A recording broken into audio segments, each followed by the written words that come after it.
मगर मोदी का मकसद यह था कि हमको नुकसान पहुंचाया जाए। फिर उसके बाद आप देखते हैं कि अनलॉफुल एक्टिविटीज प्रिवेंशन एक्ट को, जिसको कांग्रेस ने बनाया था बरसों पहले, फिर उसमें तरमीम की गई, ज्यादती की गई। 2010-11 में चिदम्बरम जब होम मिनिस्टर थे, उस वक्त मैं बहैसियत रुकने पार्लियामान उसकी पार्लियामेंट में मुखालिफत किया। फिर 2019 में जुलाई में नरेंद्र मोदी के हुकूमत में अमित शाह ने अनलॉफुल एक्टिविटीज प्रिवेंशन एक्ट में इतनी गंदगी पैदा कर दी कि आज आप देखते हैं कि हमने उसकी मुखालिफत की थी, मजलिस इत्तेहादुल मुस्लिमीन ने मुखालिफत की, मगर उस वक्त भी ये तमाम सेकुलर पार्टी जो है वो तायीद किए थे उस बिल के। और आज उस कानून के तहत जो अमेंडमेंट लाया गया था, तरमीम की गई थी, आज आप देखते हैं कि 4.5 साल 5 साल से बच्चे जेलों में सड़ रहे हैं, और ज्यादातर उसमें मुसलमान, फिर आपके ईसाई, आदिवासी हैं।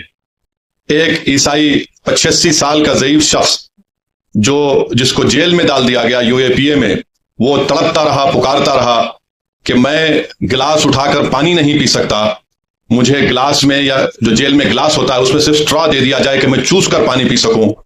उसको कोर्ट से इजाजत नहीं मिली, हुकूमत ने उसकी मुखालिफत की, वो 85 साल का स्टैन स्वामी जेल में ही मर गया। फिर आप देखते हैं कि मोदी ने CAA का कानून बनाया, और CAA के कानून में यह है कि अगर उसको NPR NRC से जोड़कर देखना जरूरी है, और जब NPR NRC होगा, जिसका मुझे खतरा है कि इस सितंबर में नरेंद्र मोदी की हुकूमत पूरे मुल्क में सेंसस का काम शुरू करेगी, और मोदी की कोशिश यही है कि सेंसस के साथ NPR और NRC का काम कराया जाए। अगर NPR NRC का काम होगा तो हम तमाम से कहा जाएगा कि आप कागज लाकर दिखाओ। आधार कार्ड काबिल कबूल नहीं होगा, पासपोर्ट, रेशन कार्ड काबिल कबूल नहीं होगा, ये शहरियत नहीं देता है आपको। आपको बोला जाएगा कि आपके दादा के अब्बा कहां पैदा हुए थे। उस जमाने में बर्थ सर्टिफिकेट का कॉन्सेप्ट भी नहीं था। बर्थ सर्टिफिकेट का कानून तो शायद 1965 या 70 में बना था। इस मुल्क में सिर्फ 6 या 8% लोगों के पास पासपोर्ट हो सकता है। वो कानून बना दिया गया। अब सितंबर में अगर सेंसस होगा तो NPR NRC भी ये साथ करेंगे। आसाम में सुप्रीम कोर्ट के तहत NRC हुआ, NPR हुआ, उसमें कुछ 20 लाख के करीब आवाम के नाम नहीं आए, जिसमें 2 लाख मुसलमान थे। उन 2 लाख मुसलमानों से कहा जा रहा है कि आप फॉरेनर्स ट्रिब्यूनल को जाओ और अपनी भारत की नागरिकता, शहरियत साबित करो। और वो जो 18 लाख जो गैर मुस्लिम है, उनसे हेमंत बिस्व शर्मा, आसाम का मुख्यमंत्री, कह रहा है कि हम CAA के तहत आपको सिटीजनशिप दे देंगे। और आसाम में हमने देखा आज से चंद दिन पहले, हफ्ता भर पहले, 28 के करीब मुसलमानों को, आसाम में एक आसाम बॉर्डर पुलिस है, और आसाम बॉर्डर पुलिस किसी को भी रोड चलते आदमी को उठा सकती है और कहेगी कि तुम बांग्लादेशी हो और तुम साबित करो। तो फॉरेनर्स जो शहरियत का कानून है, उसका सेक्शन 9 ये कहता है कि इल्जाम अगर मुझ पर लगेगा तो मुझे साबित करना पड़ेगा कि मैं भारत का शहरी हूं। और उसमें तरफ तमाशा यह है कि अगर एक खानदान में 5 लोग हैं तो 4 भारत के नागरिक हैं, 1 भारत का नागरिक नहीं है। 28 लोगों को ले जाकर ट्राइब्यूनल ऐसा है, वो बिल्कुल आर्बिट्री है। अब 28 लोग अब 2 साल तक मिनिमम जेल में रहेंगे, उसमें रहेंगे। उसके बाद अगर बेल होगी, नहीं होगी तो निकलेंगे, वरना उससे पहले बेल। तो ये बताने का मकसद ये कि कानून ये। फिर जहां जहां बीजेपी की सरकार है वहां पर उन्होंने लव जिहाद का कानून बना दिया। जहां जहां बीजेपी की सरकार है वहां पर उन्होंने कह दिया कि हरियाणा में गौ रक्षकों को पैसे दिए जाते हैं, हरियाणा की बीजेपी की सरकार की तरफ से बंदूक के लाइसेंस उनको दिए जाते हैं। इस पस मंजर में आपको वक्फ एक्ट को देखना है। और उत्तराखंड में बीजेपी की सरकार है, वहां पर यूनिफॉर्म सिविल कोड का कानून बनाती है, और वहां पर यह कहा गया कि आप निकाह नहीं कर सकते, स्पेशल मैरिज एक्ट में आप शादी करो। तो निकाह हमारे पास तो शादी निकाह से होती है, गवाह से होती है, मेहर देने से होती है, मगर उत्तराखंड में कुछ और बना दिया गया। तो इस पस मंजर में हमको देखना है कि बीजेपी इस मुल्क को एक हिंदू राष्ट्र बनाना चाहती है। बीजेपी सिर्फ मुसलमानों को ही निशाना बना रही। आज आप देखिए कि आज से चंद दिन पहले हाजी अशरफ अली मुनियार साहब को ट्रेन में जा रहे थे, उनको पूछा गया कि तुम्हारे पास डब्बे में क्या है, तो उन्होंने कहा भैंस का गोश्त। एक 70-75 साल के बूढ़े को ट्रेन में मारा और पीटा गया, और उसके बाद उनको कहा गया कि आप कंप्लेन नहीं करना वरना तुम्हारी जान ले ली जाएगी। इम्तियाज जलील साहब ने मुझे नंबर दिया, मैं हाजी अशरफ अली मुनियार से फोन पर बात किया, उनके बेटे से बात किया। मैं शुक्रगुजार हूं इम्तियाज साहब का कि उन्होंने यहां से जनाब खिजर पटेल एडवोकेट को भिजाया, जो गए मुंबई को, थाने गए, वहां पर नॉन बेलेबल सेक्शन लगवाए, उनकी बेल को कैंसिल करवाया।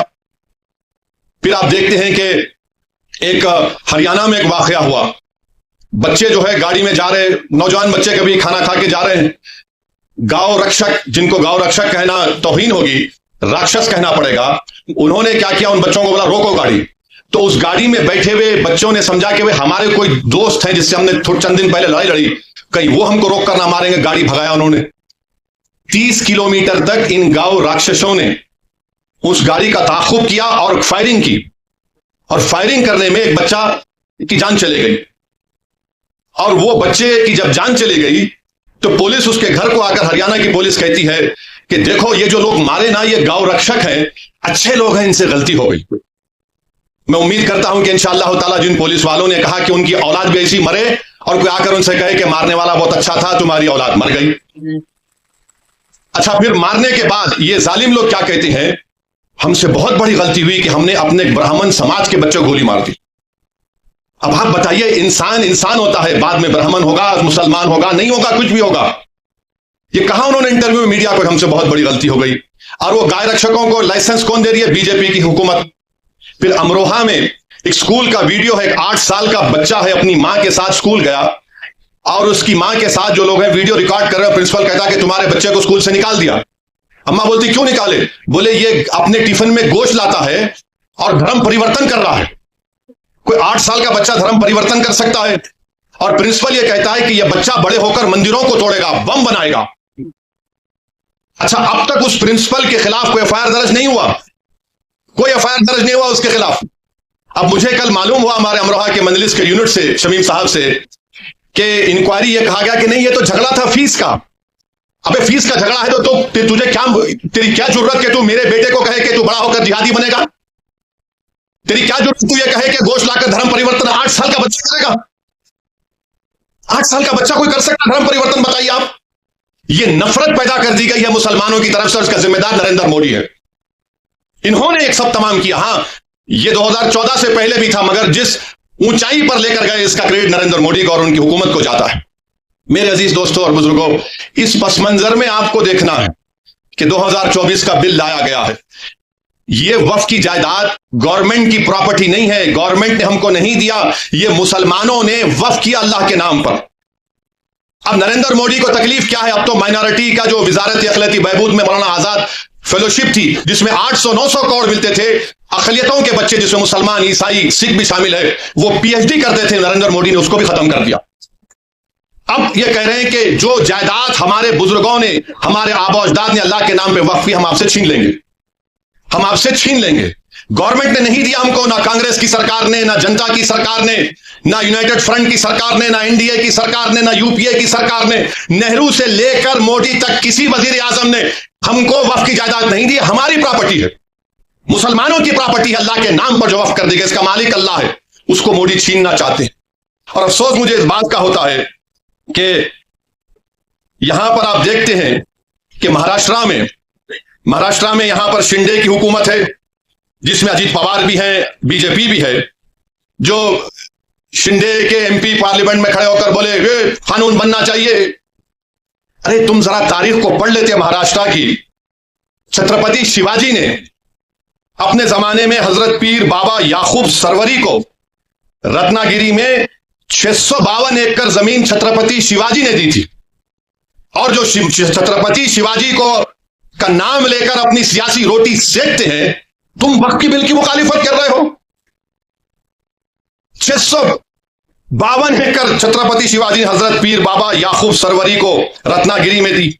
वहां के मुतवल्ली साहब से मैं एक बात किया, हमारे वकील साहब ने नंबर दिया था, उन्होंने कहा कि ओवैसी साहब मेरे पास 250 साल का रिकॉर्ड है, 250 साल का मेरे पास रिकॉर्ड है। अरे छत्रपति शिवाजी से मोहब्बत करने वालों, तुम कितने डोगले हो, तुम झूठे हो।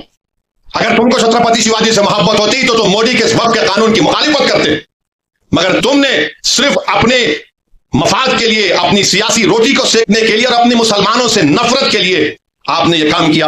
और इम्तियाज साहब मुझे भी बताया कि जब छत्रपति शिवाजी रायगढ़ में जगदेश्वरी मंदिर को बनाए तो वहां पर उन्होंने एक मस्जिद को भी बनाया। और छत्रपति शिवाजी ने मलिक रिहाई दरगाह को विशालगढ़ में उसको हाथ नहीं लगाया? ये कौन लोग हैं जो जाकर मस्जिद को, दरगाह को हाथ लगा के आए परसों? तुम छत्रपति शिवाजी को मानने वाले हो ना? तुम तो क्या क्या कहते हो और तुम ये काम कर रहे हो। मेरे अजीज दोस्तों और बुजुर्गों, इन चीजों को आपको सामने रखना जरूरी है।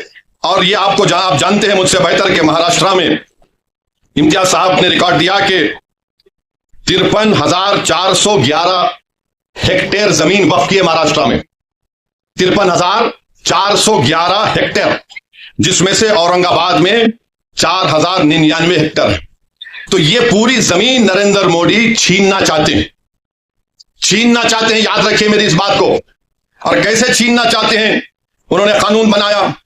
अब ये जो बिल पेश किया गया है, वो बिल में क्या लिखा गया कि सेंट्रल वक्फ काउंसिल में पहले क्या था कि सिवाय वजीर को छोड़कर, मिनिस्टर को छोड़कर, अगर कोई गैर मुस्लिम है तो वो चेयरमैन होते थे।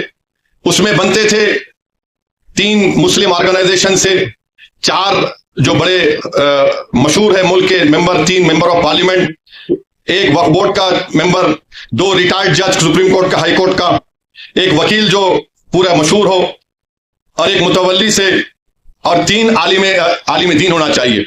अब हुकूमत यह कर दी है कि सिर्फ 2 मेंबर बनेंगे मुसलमानों के, पूरे के पूरे मुस्लिम होंगे सेंट्रल वक्फ, बाकी सेंट्रल वक्फ काउंसिल में। फिर आप देखिए कि जो स्टेट वक्फ बोर्ड है उसमें कह दिया गया है कि स्टेट वक्फ बोर्ड में पहले इलेक्शन होता था मुतवल्ली कैटेगरी में, आपके एमएलए कैटेगरी में, एमपी कैटेगरी में, फिर हाई कोर्ट के वकलाओं, मुस्लिम वकलाओं का इलेक्शन होता था। उन सबको इलेक्शन को बर्खास्त कर दिया गया और नामजद करेगी, नॉमिनेट करेगी हुकूमत। यानी पहले पूरे मुसलमान होते थे, अब सिर्फ शायद 2 या 4 रहने वाले हैं। अब उसमें भी क्या बोल रहे हैं कि 1 मुतवल्ली, 2 आलिम दीन और 2 म्युनिसिपैलिटी या पंचायत के मेंबर को बीजेपी मेंबर बनाएगी। अब ये क्यों कर रहे हैं बताता हूं मैं आपको। स्टेट वक्फ बोर्ड में जब इलेक्शन खत्म हो जाएगा तो मोदी जी ये चाहते हैं कि औरंगाबाद की डिस्ट्रिक्ट कमेटी में पूरे के पूरे बीजेपी आरएसएस की जहनियत रखने वालों को मेंबर बना दिया जाए, क्योंकि जब स्टेट वक्फ बोर्ड में नॉमिनेट कर रहे हैं तो यहां पर भी करेंगे। आप अंदाजा लगाइए कि ये आर्टिकल 14 के खिलाफ क्यों है। इसलिए है कि एक तो यह है कि जो आप कानून पढ़ेंगे काशी विश्वनाथ का, उत्तर प्रदेश में जो काशी विश्वनाथ का कानून है, उसमें साफ तौर पे कह दिया गया कि काशी विश्वनाथ में कोई भी गैर हिंदू मेंबर नहीं बन सकता। काशी विश्वनाथ का कानून यह कहता है। फिर आप जाकर तमिलनाडु का कानून देख लीजिए, वो भी यह कहता है कि कोई भी मुसलमान या गैर हिंदू उसका मेंबर नहीं बन सकता। तमिलनाडु का 59 का कानून है।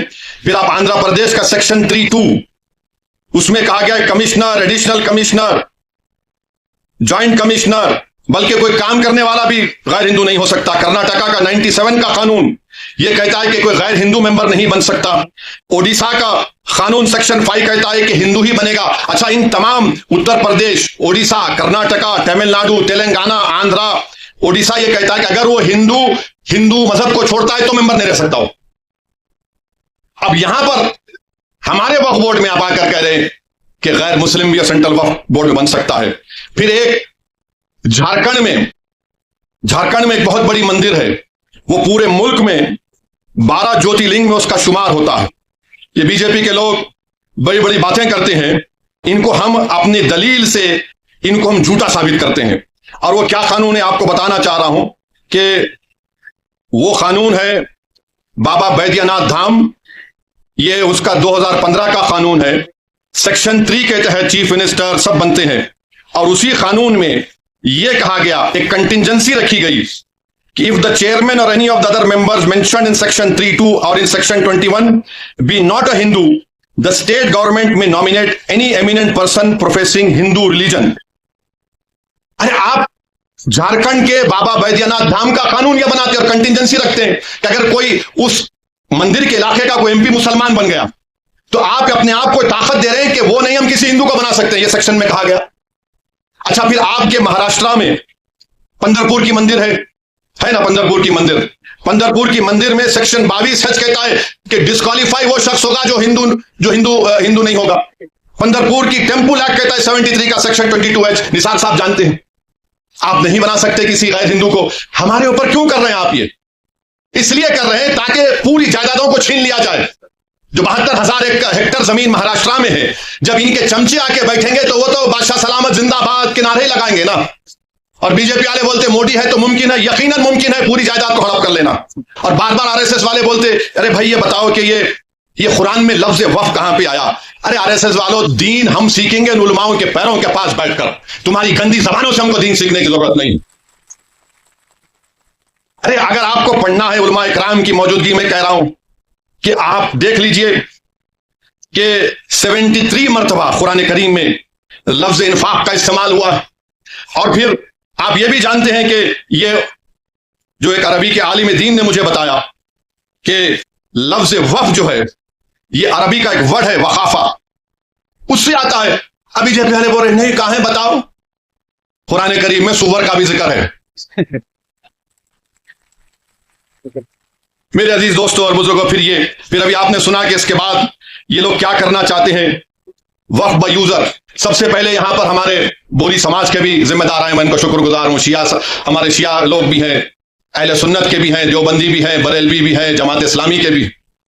अगर हमारे पास हम ओरली जबानी तौर पर बोल सकते कि भाई ये मैं जायदाद को वक्फ कर रहा हूं, हम जबानी तौर पर ये बोल सकते कि मैं अपनी जिंदगी में इस शख्स को अपना मुतवल्ली नायब मुतवल्ली बना रहा हूं।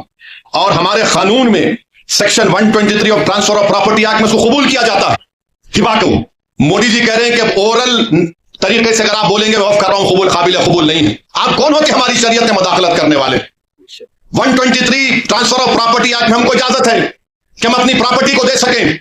और फिर ये कहते हैं कि वक्फ और औलाद आप नहीं कर सकते अगर आप किसी एक लड़कियों के हक को मार रहे हैं, जिसके घर में कोई औरत नहीं है, उसको कोई राइट नहीं देता कि दूसरों के ऊपर उंगली उठाए।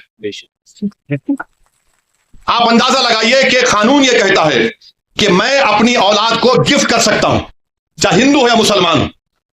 कानून ये भी कहता है कि एक हिंदू हमारा भाई अपने विल के जरिए अगर उसको 2 औलाद है तो एक औलाद को पूरी दौलत दे सकता है। मुसलमान 1/3 से बढ़ के नहीं दे सकता है ना। अगर उसको 2 बच्चे हैं तो एक को 1/3 दे सकता, पूरी नहीं दे सकता। इन वहां के हमारे को सिखा रहे इंसाफ कि मुस्लिम खवातीन के बच्चों का हक नहीं मारना, गिफ्ट दे सकते। विल पावर आपके पास है। अच्छा, फिर आप ये भी देख लिया, अगर कोई हमारे हिंदू भाई बहन में अगर मर्द और शौहर है, दोनों काम करने वाले हैं, अगर शौहर मर गया तो शौहर के मरने के बाद उसकी जायदाद बीवी को नहीं मिलती, उसके मां बाप को मिलती। अगर वो उसकी बीवी मर गई तो बीवी की जायदाद उसके शौहर के मां बाप को मिलती। अब उससे बात करो मोदी जी, आप हमसे कह रहे हैं हमारे पास अगर कोई ऐसा मरते हैं तो हमारे पास तरीका है किसको कितना मिलता है। ये कर रहे हैं। मतलब क्या है कि हमारी शरीयत को हमसे छीन लिया जाए। फिर उसके बाद उसमें यह भी बात कही दी गई कि वक्फ ब यूजर, आंध्र प्रदेश में वक्फ ब यूजर के बारे में आपको बताऊंगा कि उत्तर प्रदेश में 90% जायदादें, उत्तर प्रदेश में 90% जायदादें वक्फ ब यूजर हैं। वक्फ 1 लाख, उत्तर प्रदेश में 1,22,599 वक्फ की जायदादें हैं, जिसमें से 1,12,000 तो खाली वक्फ ब यूजर है। और वक्फ ब यूजर का मतलब क्या है कि कोई किसी मस्जिद में उसका कब्जा है, 100 साल से है और वहां पर नमाज हो रही है, दरगाह है, खानका है, उर्स हो रहा है। अब आप बताइए, ये कह रहे हैं वक्फ ब यूजर नहीं होगा। यानी मैं जो लॉ ऑफ एविडेंस है, निसार साहब बताएंगे तफसील से बाद में आपको। पोजेशन का मतलब यह नहीं है कि मालिक बन जाओ, तो पोजेशन के लिए इस्तेमाल भी तो है। मस्जिद है, इस्तेमाल कर रहा हूं नमाज के लिए, ईदगाह है, नमाजें हो रही हैं, दरगाह है, खानखाएं हैं। तो मोदी जी को मालूम था कि उत्तर प्रदेश में 1,12,000 मुसलमानों की जायदादों को कैसे हासिल करना है, तो वक्फ ब यूजर उड़ा दो। तेलंगाना में आप देखिए करीब 33,000 के करीब वक्फ की जायदादें हैं। तेलंगाना में जो 33,929, जिसमें से 90% जायदादों के पास डीडी नहीं है। डीडी नहीं है। अब ये डीड का चक्कर ये है कि अगर खुदा ना खास्ता यह कानून बन जाएगा तो फिर आपको जितनी वक्फ की जायदादें हैं उसको रजिस्टर करवाने के लिए जब आप जाएंगे कलेक्टर साहब के पास, तो कलेक्टर बोलेगा कहां है इसका कागज। CAA में कागज पूछ रहे, ये कानून में भी कागज पूछ रहे। अब आप बताइए कि 300 साल, 200 साल, 100 साल पुरानी जायदादें हैं, कौन सा कागज रहेगा, कौन सा कागज रहेगा बताइए। आप ने कागज लाओ तभी इसका रजिस्ट्रेशन होगा। तो वक्फ ब यूजर आप अंदाजा लगाइए कितना बड़ा नुकसान हमारा होने वाला है। फिर उसके बाद इसमें सेक्शन 3C है, वो ये कहता है कि अगर कोई भी जायदाद वक्फ की है, यह कानून बनने से पहले और बाद में कोई भी जायदाद वक्फ की है और यह कानून से पहले और कानून के बाद वो वक्फ की जायदाद नहीं होगी, ता वक्त कलेक्टर फैसला नहीं करेंगे। कौन कलेक्टर है ये भाई? कलेक्टर साहब के पास कोई भी जाके बोल देगा कि देखो ये जायदाद वक्फ की नहीं है, ये शिवसेना वाले जाके बोलेंगे, बीजेपी आरएसएस वाले जाके बोलेंगे। कोई कलेक्टर हुकूमत के वक्त के खिलाफ फैसला देगा?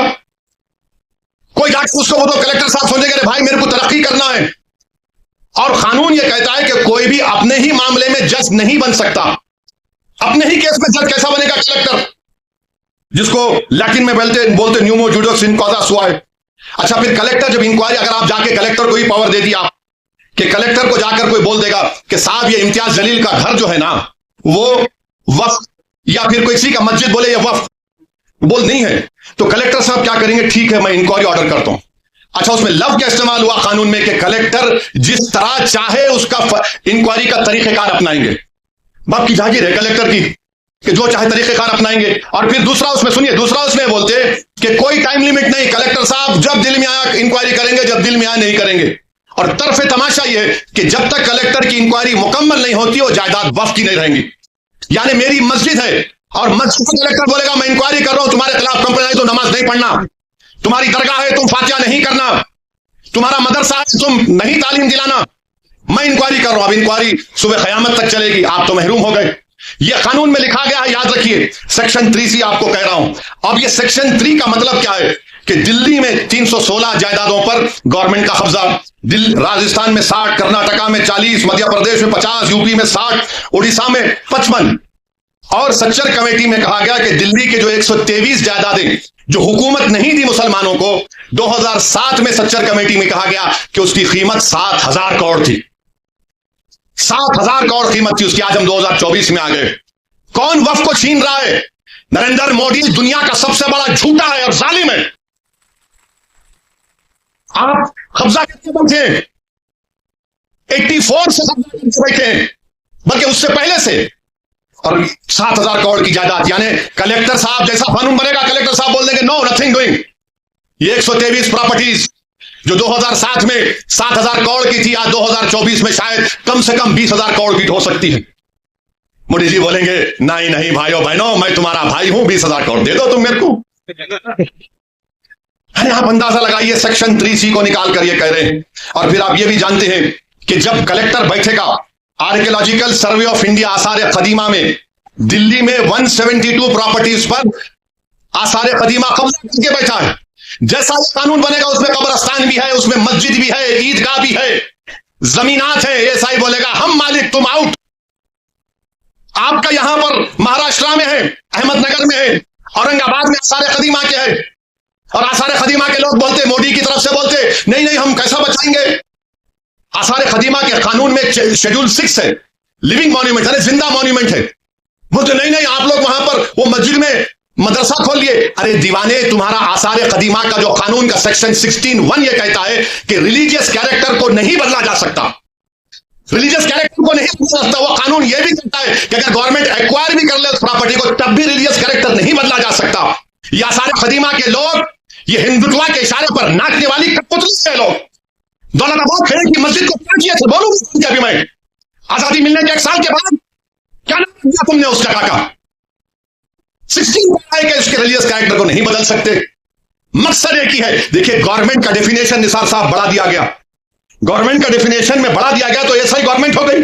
और गवर्नमेंट हो गई तो आर्टिकल 12 में आप इंजस्टिस नहीं कर सकते, आप स्टेट हैं।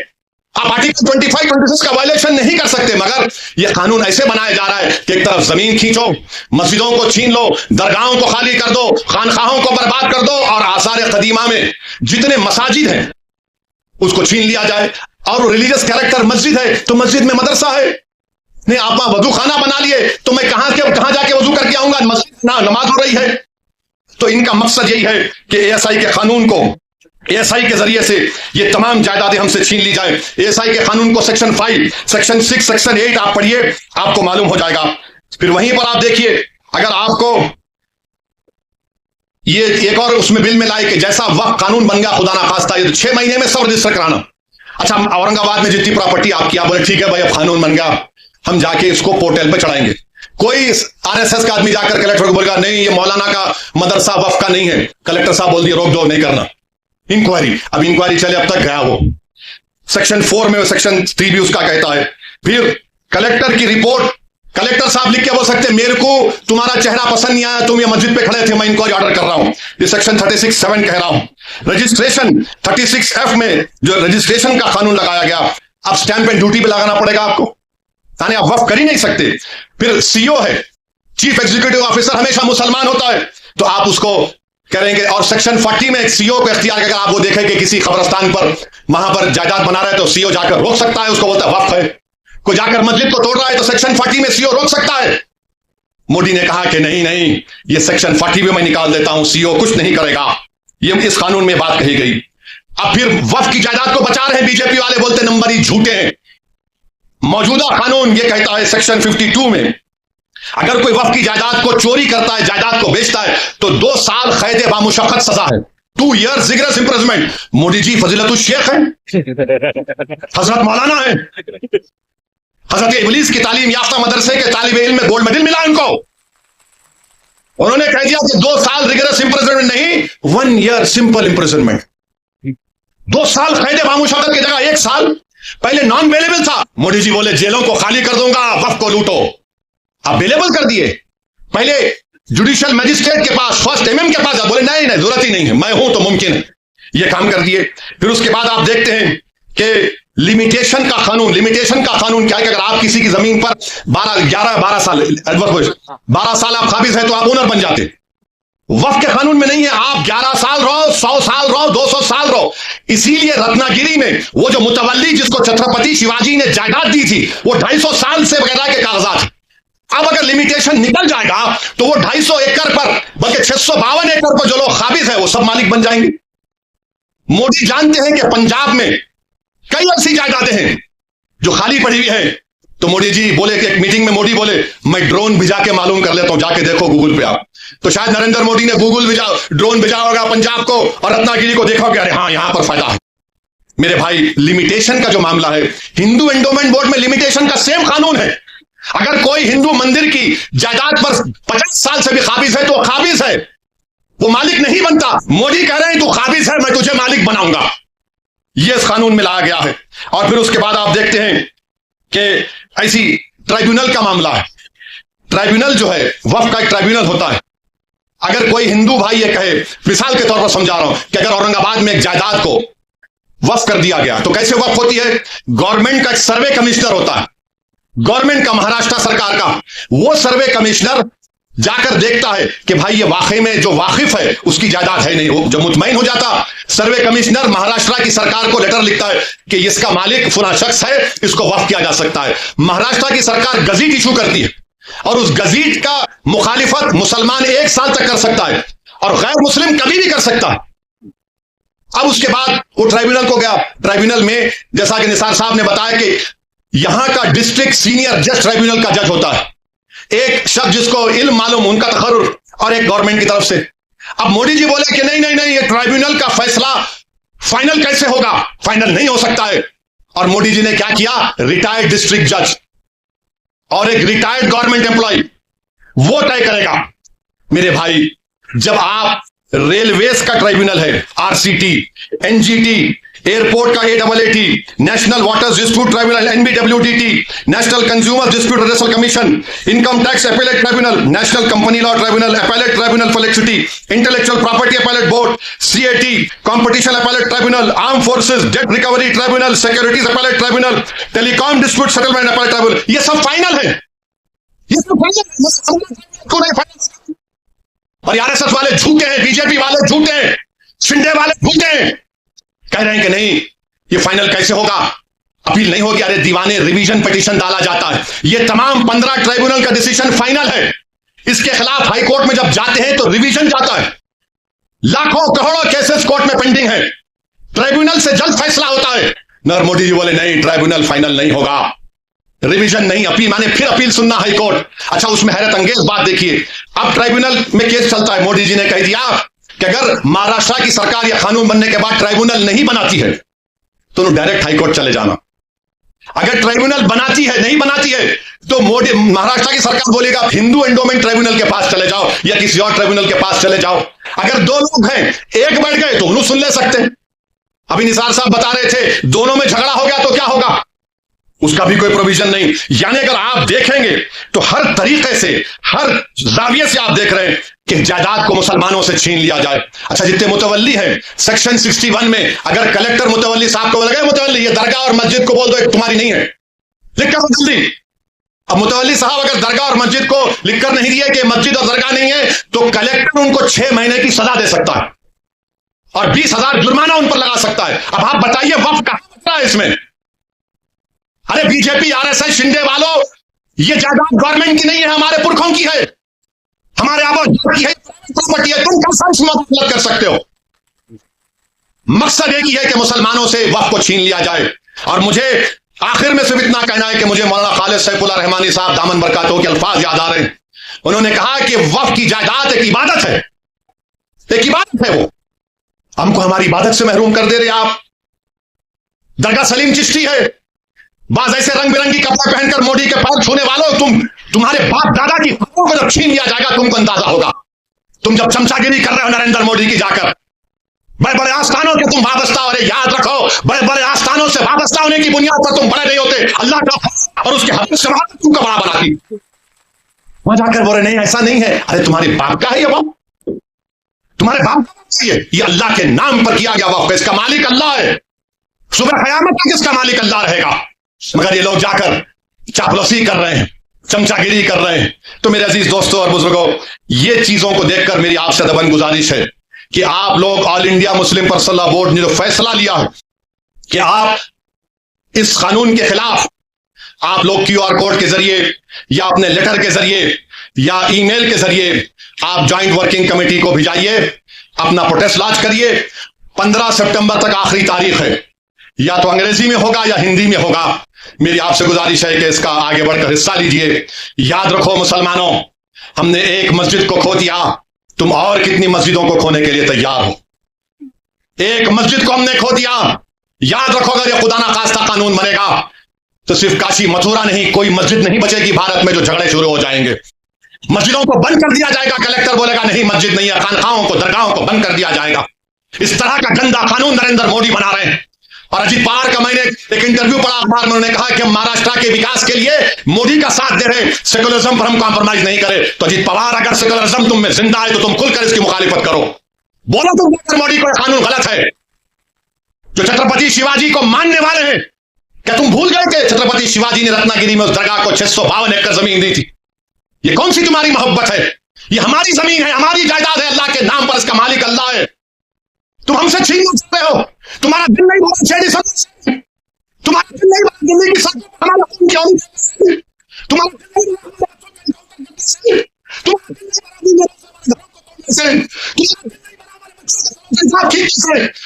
नहीं बोला कानून बनाया। अब तुम हमको हमारे वजूद को मिटाना चाहते हो, खुदा की कसम अपने वजूद को मिटने नहीं देंगे इंशाअल्लाह ताला, हम अपने वजूद को मिटने नहीं देंगे इंशाअल्लाह ताला। तो मेरे अजीज दोस्तों और बुजुर्गों,